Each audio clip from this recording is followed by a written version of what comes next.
My wife told Jay I was broke and she was just waiting for my mom to die so she could finally leave. I heard her say it, right in the middle of the dinner I sold my guitar to pay for. And I still picked up the check. I thought I was being romantic. Thought I was doing something that mattered. My name is Dan. I'm 34, and I live in Mesa, Arizona. Things have been tight lately, hours cut at work, bills stacking up. But I wanted this night to be perfect. I needed it to be. For her. Charlene had been dropping hints for months about this fancy place up in Scottsdale, Bellamy's. A sleek, white linen, $50 appetizer kind of place. So I did what any desperate husband in love would do. I started selling off what I could. My old guitar, some collectibles, a couple of tools I swore I'd need one day. I skipped lunch at work for weeks. I even walked to the office some mornings to save gas. By the time I counted up the crumpled bills and small deposits, I had $600. That was everything I had literally. But it felt worth it. Charlene didn't know about any of it. I told her to take the night off work. Said I had something planned. She walked out of the bedroom wearing that green dress she saves for occasions. Her hair curled just the way she liked it. Gold hoops, heels. She looked stunning. You look like trouble, I said, trying to keep it playful. She smiled, but it didn't reach her eyes. You better not have gone overboard. I just kissed her on the cheek and told her to trust me. The restaurant was everything she dreamed about. We were seated on the terrace, with glowing candlelight and soft music humming in the background. She ordered a filet. I got the sea bass. She even laughed at one of my dumb jokes about the tiny portions. For a moment, it felt like we were us again. Halfway through the meal, her phone buzzed. She gave me an apologetic look. Work, she said, standing up. I need to take this. I nodded. Of course. I watched her walk toward the back hallway near the restrooms. She stopped near the stone planter by the railing, facing the parking lot. I wasn't trying to eavesdrop, but the wind shifted, and her voice carried over. No, he has no idea. He thinks this dinner means something. There was a pause. I'm just waiting until his mom passes. After that, I'm done. He's broke. There's nothing left. My stomach dropped. I couldn't hear the rest clearly, just the sharp sound of her heels pacing back and forth and some muffled response from the other line. My heart pounded so loud it drowned out everything else. She came back to the table 10 minutes later, smiling like nothing had happened. Sorry, she said, slipping her phone back into her purse. Work crisis. I forced a nod. My mouth was dry, hands trembling under the table. Everything okay? She asked, picking up her wine glass. I smiled. Yeah, everything's fine. But inside, something had broken, something permanent. I had spent weeks sacrificing everything to make her feel special. And all the while, she was counting the days until I had no one left. Until she could walk away clean. That night wasn't a celebration. It was a funeral I didn't realize I was attending. And the worst part? I still picked up the check. Still told her she looked beautiful. Still drove her home like the good husband I'd always tried to be. The rest of the dinner was a blur. I couldn't taste a thing. Couldn't even feel my fingers on the fork. My body was there, smiling, nodding, pretending, but inside, I was hollow. Like someone had cracked my ribs open and scooped out everything I'd built for the past 8 years. Charlene kept talking, sipping her wine, telling me about some coworker who got caught stealing toner from the supply closet. She laughed at her own story, tossing her hair over her shoulder like it was just another normal Thursday night. Like I hadn't just heard her say she was waiting for my mother to die. I ordered 2 desserts. That was my little rebellion. $120 left in my checking account, and I ordered a creme brulee and a tiramisu just to see the look on her face. She raised an eyebrow. Well, 2. You always say I don't treat you enough, I said with a calmness I didn't feel. She laughed. Well, you're full of surprises tonight. Yeah, I am. When the waiter dropped the bill, I didn't blink. Just slid my card into the folder and handed it back like I was made of money. Charlene didn't even reach for her purse. Of course she didn't. That wasn't her job. Her job was to smile, look good, and wait for the right moment to cash out of my life. On the way home, she played DJ with the Bluetooth, skipping between songs like nothing was wrong. You okay? She asked at one point, glancing over. Yeah, just tired. She nodded and leaned back, scrolling through her phone. Probably texting him. The guy on the other end of that call. The one who promised her a better life once my mom, the woman who practically raised her when her own family turned their backs, finally left this world. When we got home, she kissed me on the cheek, mumbled something about changing into pajamas, and disappeared into the bedroom. I sat on the couch. The clock ticked. I didn't move for hours. At some point, the fridge kicked on and scared me half to death. The house was dark and quiet except for the faint hum of Charlene's white noise machine in the bedroom. I thought about all the times I had covered for her, defended her, explained away her coldness to my mom, said she was just stressed, or not good with emotions. God, I was such an idiot. I looked around our tiny living room. The couch with the torn seam I kept meaning to fix. The crooked photo frame she said made the place look cheap. The thrift store coffee table I found when we couldn't afford new furniture. Every inch of this house told the story of me trying, of her waiting. In that moment, I wasn't angry. Not yet. I was numb, stuck in this frozen place between disbelief and devastation. But underneath it, under the shock, the pain, the sadness, something darker was starting to grow. I got up quietly and walked into the spare room we used for storage. Turned on the light. Stared at the boxes labeled Mom's that I'd brought down last week after her most recent hospital visit. Charlene was waiting for her to die. I wasn't. I was going to fight like hell to protect her and myself. I shut the light off and walked back to the couch. Pulled out my phone. Opened a new note. Steps to take. Check phone records. Back up joint accounts. Talk to a lawyer quietly. Protect Mom's house. I stared at the list. Then I added a final line. 5. Don't let her see you coming. Because from this moment forward, the act was over. I woke up before the sun the next morning. Didn't even need an alarm. My brain was wide awake, humming with a mix of dread and adrenaline. Charlene was still asleep, curled on her side like nothing in the world could touch her. I stared at her for a minute. She looked peaceful, innocent, even. It made me sick. While she snored softly under our hand-me-down quilt, I tiptoed to the kitchen, grabbed her phone from her purse, and sat on the floor in the hallway with my laptop open on my knees. I had watched enough YouTube videos to know how to pull up deleted texts. She was careless, didn't even have a password on her messaging app, just a 4-digit lock screen code I knew from watching her enter it 100 times. It didn't take long. There they were. Dozens of texts with a contact named Jay. At first, I told myself maybe it was her friend Jenna. Maybe this was all some big misunderstanding. But that hope got killed the second I read the first message. You know I'd never make you live in that dump once it's ours. Followed by, he's broke, but once the house is yours, we can finally travel. You deserve better. Jensen. That name came up over and over. Her coworker. The one she always said was too into himself when I asked about him. Turns out he was into her. And she was into what my mom owned. I scrolled faster. The pit in my stomach grew deeper with every swipe. Plans to sell my mom's house, dreams of starting fresh, all while I was skipping meals and selling off my old record player to buy Charlene a birthday dinner. We just have to wait, she wrote in one message. I don't want to deal with lawyers while the old lady's still around. My mom. The old lady. That did it. I took screenshots of everything. Every message, every timestamped plan, every cruel little comment she made about my job, my clothes, the way I still watched movies from DVDs like it made me some kind of poor man's hipster. I emailed the whole batch to myself, saved them to a flash drive, and backed them up in cloud storage. I wasn't just angry now. I was documenting, preparing. I knew better than to confront her right away. That's what she'd expect, for me to blow up, cry, plead. That would give her the upper hand. Let her twist it, spin it into some story where I was overreacting, misreading. No, this had to be surgical. I made a new folder on my laptop called Exit Strategy. Inside it, I started organizing everything. Legal aid resources, free consultation listings, guides for protecting family property. I even pulled my credit report to check for any surprises. Around 7:30, Charlene shuffled out of the bedroom in her robe, yawning. You're up early, she said, scratching her head. Couldn't sleep. She kissed my forehead. Last night was really sweet. Thank you again. I nodded, holding back the urge to flinch. Anytime. I watched her walk into the bathroom, humming some pop song under her breath, probably texting Jensen from the toilet. I turned back to my screen, updated the document. Goal, leave nothing behind. Take everything with me. She had no idea who she married, but she was about to find out. I waited until Saturday to visit Mom. She lived about 15 minutes away, in the same ranch-style house she'd owned for over 30 years. The place wasn't much from the outside, cracked driveway, faded shutters, but to her, it was home. And to Charlene? It was a payday waiting to happen. The sun was just starting to drop when I pulled into the driveway. Mom was out front, watering her succulents in those mismatched pots she'd collected over the years. She waved when she saw me and smiled like she always did, even though the chemo had taken most of her strength. Well, look who finally shows up, she teased. I was starting to think you'd forgotten I existed. I forced a smile and kissed her on the cheek. Nah, just needed to clear my head a bit. She nodded like she understood more than she let on. Come in. I made that lemon tea you like. We sat in her tiny kitchen, the one with the peeling linoleum and the clunky fridge that hummed like an old truck engine. I offered to help with the dishes, but she waved me off and sat down with a soft grunt. So, she said, wrapping her sweater tighter around her shoulders, what's eating you? I sipped my tea, buying a few seconds. Then I looked her straight in the eye. It's Charlene, I said. I need to tell you something. She didn't flinch. Just raised her eyebrows a little. Go on. I told her everything, not the part about me snooping through her phone, but enough.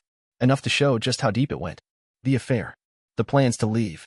The comments about my mom's house, about waiting for her to pass so she could cash in. When I finally stopped talking, the kitchen was silent except for the ticking wall clock. Mom leaned back in her chair, her eyes fixed on the steam rising from her cup. I figured, she said after a moment. That caught me off guard. You what? I figured something was off. She's been coming around more than usual, asking questions about the house. About the will. My chest tightened. She came here? Without me. Oh yeah, Mom said casually. Brought muffins the first time. Said she was just checking in. Then she asked if I had a lawyer, how my estate was set up, all that. Why didn't you tell me? She smiled a little, but it didn't reach her eyes. Because I thought maybe I was just being paranoid. And honestly, I didn't want to add to your plate. You already look worn thin. I ran both hands through my hair, trying to stay calm. What did you tell her? That everything's taken care of. Which it is now, by the way. She got up and shuffled to the hallway, coming back with a thick manila envelope. She dropped it on the table with a soft thud. I met with an estate lawyer last week. Transferred the house into a living trust. You're the trustee. I stared at her. Mom. I'm not stupid, Daniel, she said. I've seen the way she looks at me. Like I'm just in the way. That hit harder than anything I'd read in Charlene's texts. She said I was stubborn. That maybe it was time I let go of the burden. Can you believe that? My own home. A burden. I clenched my jaw. She's not getting a cent. Damn right she's not. We sat in silence for a moment. Then Mom reached across the table and grabbed my hand. I don't have much time, but what I do have, I want to go to someone who deserves it. Tears threatened to well up, but I swallowed them down. I'll protect it, I whispered. I'll protect you. And in that moment, something shifted inside me. This wasn't just about betrayal anymore. It was about justice. By Monday morning, I was in full execution mode. I called out sick from work, not that anyone noticed much. I'd been sliding under the radar there for months. Then I spent the whole day in front of my laptop, digging through every account Charlene and I shared. Joint checking, savings, the credit card, even the store accounts she always said were just for points. It didn't take long to find what I was looking for. Buried in an old email thread was a password reset confirmation for a bank I didn't recognize. I clicked it, took a guess at the password, and bingo, there it was. A savings account in her name only. Almost 13 grand. Just sitting there. For someone who constantly complained about being broke, Charlene had been doing just fine. I'd been skipping meals to save a few bucks, and she was secretly padding a fund she planned to use for her grand escape. She thought she was so clever. The thing is, half that money was mine. Not legally, I'm not naive, but practically. Most of our income came from me. She worked part-time at a dental clinic and acted like she ran a Fortune 500 company. Meanwhile, I was the one paying rent, covering utilities, and draining my savings for birthday dinners she secretly loathed. I moved fast. Transferred half to a brand new account I had opened the week before. A clean account, in my name only. Then I used the rest to pay off our shared credit card debt, which she had racked up on boutique clothes and weekend work trips I now knew were anything but. By the time Charlene got home that night, humming some pop song and dropping her bag by the couch like nothing had changed, the account was nearly empty. The credit card? Deactivated. She wouldn't find out for another day or two, and when she did, I planned to be long gone. The next step was protecting Mom. I called the estate lawyer she'd met with and scheduled an appointment to finalize the trust. He explained everything, how it would work, what paperwork was needed, how to structure it so that no spouse, no matter how manipulative, could get their hands on it. By the end of the week, my mother's house was fully secured. Charlene could stand on the porch and wave all she wanted. That place would never belong to her. I didn't sleep much that week. My body was wired like it had absorbed every ounce of caffeine in the state. I spent my nights packing boxes in the garage while Charlene binged reality TV in the living room. She didn't even notice. Didn't ask why her sweaters were suddenly missing from the laundry rotation or why the garage looked emptier every night. I rented a small apartment in Tempe, nothing fancy, just a one-bedroom with working locks and no shared closets. I moved in slowly, bit by bit, like a ghost. A lamp here, a box of kitchen stuff there. I left no trail. I wasn't running. I was preparing for war. Every detail was falling into place. I canceled her access to my phone plan, rerouted my direct deposit to the new bank, changed my emergency contact from Charlene to my cousin Eric, even deleted her from my medical proxy forms. She wouldn't know it yet, but I was already gone. And when I finally made my move, she'd be the one left standing in an empty house, wondering where it all went wrong. Let her wonder. Charlene came into the kitchen Friday morning wearing yoga pants and one of my old college sweatshirts, stretching like it was just another easy day in our dying marriage. Girls trip this weekend, she said, grabbing a protein bar. Be back Sunday night. I kept my expression flat. Sounds fun. She kissed me on the cheek without looking me in the eye. I wondered if she knew. Wondered if maybe something in me had changed just enough that she could feel the shift, like a dog sensing an earthquake before it hits. But she didn't ask any questions. She just grabbed her duffel bag, her phone, and walked out the door like she wasn't standing on a trapdoor I'd been quietly sawing around for weeks. The second her car pulled out of the driveway, I got to work. I moved the last of my boxes, the photo albums, my grandfather's watch, Mom's old recipe tin, and left nothing behind. Anything I didn't want, I tossed or donated. I wasn't about to give her the satisfaction of throwing my stuff out after I left. I'd seen how she handled breakups before, scorched earth and broken glass. She wasn't getting that chance. By noon, the apartment was officially mine. No trace of her. Just my stuff, my name on the lease, and the beginnings of a life that no longer included pretending I didn't know what betrayal smelled like. I had an appointment with a divorce lawyer at 2 o'clock. The kind that didn't advertise on billboards, quiet, sharp, the type you hired when you weren't trying to win, you were trying to end something cleanly and completely. We reviewed everything, assets, liabilities, documentation. I handed him a flash drive with everything from Charlene's secret texts to the bank records. She won't see this coming, he said, glancing over the files. Good, I replied. That night, I made another call, this one to Lindsay, Jensen's wife. I hadn't reached out before. Wasn't even sure if I would. But once I saw her name in a tagged photo online, I decided she deserved the truth too. Turned out, she'd been suspicious for a while.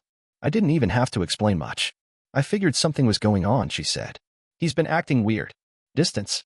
Always smiling at his phone. I forwarded her a zip file of the screenshots. The silence on the other end of the line stretched for nearly a full minute. Oh my God, she finally whispered. He actually said all this? Every word. Another pause. Then, quieter, steadier. Whatever you need, I'll help. We hung up with a plan, not just for divorce, but for exposure. She wanted people to know who Jensen really was, and I couldn't blame her. Back at home, I double-checked everything. Locks changed. New passwords. All documents moved off the shared computer. Then, as a final touch, I left a note on the counter. Mom's rethinking some things with the estate. We'll talk more when you get back. That was all. Not angry. Not dramatic. Just enough to make her sweat. Let her drive herself crazy all weekend thinking about what that meant. Because the next time she walked through that front door, it wouldn't be into a home. It would be into the wreckage of everything she thought she controlled. Sunday night, while Charlene was still off pretending to be someone's carefree best friend in a wine cabin up north, I pressed send. One email. To everyone. Her coworkers, her boss, her family, her closest friends, even that yoga buddy she always complained about but kept in her circle for status. Subject line. What you should know about Charlene. The body was simple. I thought you all deserved to know the truth. Attached is documentation of Charlene's plans, in her own words. I won't say much else. The screenshots speak for themselves. And they did. I attached every last message between her and Jensen, the ones about my mom, about me, about finally being free of that loser once the old woman kicks off. The photos, the hotel confirmations, the jokes they made about counting the days. Every ugly, heartless detail. I didn't include commentary. Didn't need to. Just facts. Then I sent the same package to Lindsay with a note. Do whatever you need to do. I'm done protecting people who don't deserve it. She replied within minutes. I'm confronting him tonight. He won't see it coming. Thank you. I sat back in my chair in the new apartment, quiet, dark, and clean, and waited. Charlene texted me around 9:24 p.m., all breezy and sweet. On our way back. Can't wait to crash in my bed. Missed you. I didn't respond. An hour later, another one. Did you mean to send this to everyone? Still nothing from me. By the time she pulled into the driveway, the storm had already hit. The group chat she had with her sisters? Melted down. Her Instagram comments? Exploding. Her boss? Called her right after dinner and told her not to bother coming in Monday, HR would be in touch. And Lindsay? She didn't just confront Jensen. She outed him too. Sent the same evidence to his boss, along with a clear message. FYI, this is what your marketing director does during work hours. It was perfect. I imagined Charlene fumbling with her keys, sweating through that designer coat she bragged about getting for 60% off. Wondering what I had done, what I knew, and how long I'd been planning it. She didn't find me waiting inside. The place was empty. Lights off. My stuff gone. What she found instead was a pile of paperwork on the table. Divorce petition. Asset separation draft. Affidavit of misconduct. A copy of the trust paperwork that locked her out of everything she thought she'd inherit. All neatly stacked, with a yellow sticky note on top that read, "No need to wait anymore. We're done." She called. I didn't answer. She called again. I blocked her. She emailed. I archived it. By Monday afternoon, I got word from a friend who still worked near her office. She'd been officially let go. HR didn't say why, But everyone already knew. By Tuesday, the mutual friends stopped being mutual. Nobody wanted to be seen siding with someone who plotted to take a dying woman's house while sleeping with her coworker. And Charlene? Well, she started posting cryptic quotes on Facebook about toxic men and fake love and learning lessons the hard way. Yeah, I bet. She thought she could script her exit, time it around my mother's illness, walk away clean. But she forgot one thing. I wasn't the idiot she married anymore. I was the man who burned the whole damn playbook and mailed her the ashes. I didn't go back to the old house. Didn't need to. That chapter was closed. Everything I cared about was already moved. Everything I used to pretend mattered, the shared dishes, the throw pillows she picked out, the framed engagement photo she insisted on displaying, none of it meant anything now. I left it all behind like a snake shedding skin. The first week after everything dropped, I didn't hear from Charlene at all. I assumed she was too busy trying to do damage control. But by week 2, the text started. I can't believe you would humiliate me like that. You ruined my life, Dan. How could you? We could have worked through this if you'd just talked to me like an adult. I didn't reply to any of them. Just watched them pile up until my phone carrier flagged her number for spam. She didn't stop, though. She switched to email, then to Instagram DMs. Then she started messaging my cousin Eric, asking him to talk sense into me. But the damage was done. Her job was gone. Not just the one she had, but her reputation in the whole field. Word spreads fast in tight circles, and when people realized she was plotting to con a dying woman, they stopped returning her messages. Even the affair didn't buy her a soft landing. Jensen? He got dumped, too. Lindsay kicked him out within 24 hours and filed for divorce before the end of the week. She changed her number, took the kids, and never looked back. Last I heard, he was sleeping on a friend's couch and asking mutual friends for help rebuilding. Nobody offered. Charlene tried everything to claw her way out, crying to her sisters, playing victim on social media, even trying to rewrite the story into one about emotional neglect. But nobody was buying it. She lost her job, lost her side income. Her friends stopped inviting her to brunch. Her family went silent. Even her parents, who once doted on her like a princess, told her to figure it out on her own. And me? I breathed. For the first time in years, I took deep, full breaths without feeling like I was waiting for the other shoe to drop. I slept, ate full meals, started walking every morning, sometimes with Mom when she had the energy. Speaking of her, she was doing better. We got her set up with a home nurse a few days a week. Her appetite came back. She even started seeing someone, Lane, the neighbor who used to mow her lawn after his morning jogs. They started having coffee on the porch, then breakfast, then small lunches. It was slow, but it was real. We talked more now, too. About life. About Dad. About the things we never said when I was too busy trying to keep Charlene happy. One night, sitting on the back patio at her house, she looked at me and said, "I'm glad you finally saw her for who she was." "I just wish I'd seen it sooner," I said. She sipped her tea and smiled. Better late than never. I still thought about Charlene sometimes. Not with anger. Not even regret. Just clarity. I gave her everything. And in the end, I took back what was mine. She thought I'd fall apart without her. But the truth is, I didn't just survive. I got free.